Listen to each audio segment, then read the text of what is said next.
珠海邊度嘅樓最值得買？買邊度唔會蝕底？邊個樓盤係最好嘅？呢個我諗係每一個想喺珠海買樓嘅人最關心嘅問題，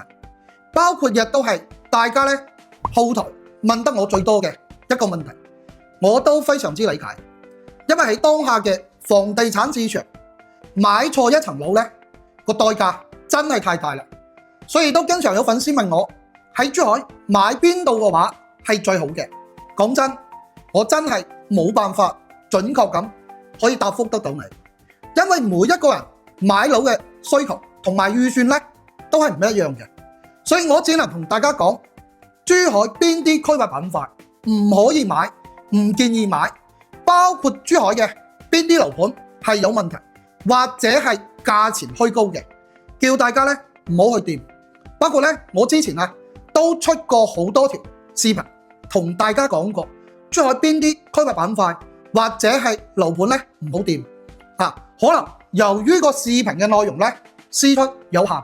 所以為咗大家過嚟珠海買樓可以更加清晰咁了解市場嘅情況，我哋專門使咗唔少嘅時間做咗3份珠海買樓嘅資料，從區域板塊點樣去揀，你只需要睇呢張圖就可以啦。邊啲板塊係唔建議買嘅，邊啲板塊值得買，以及邊啲板塊優先選擇，包括仲有呢份珠海所有在賣嘅一手新樓盤優缺點分析報告，以及過去嘅1年珠海每個樓盤嘅真實成交網簽數據，我全部都幫你哋統計好啦。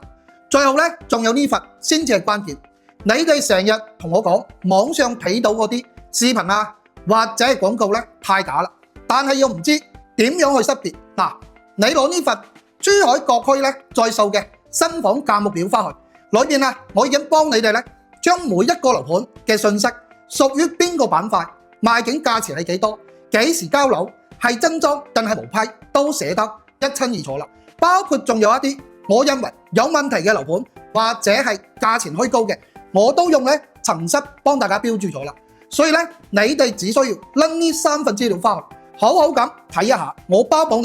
喺珠海買樓可以比其他人行少好多嘅彎路，同埋避開晒一啲中伏嘅問題。咁如果有需要呢3份資料嘅朋友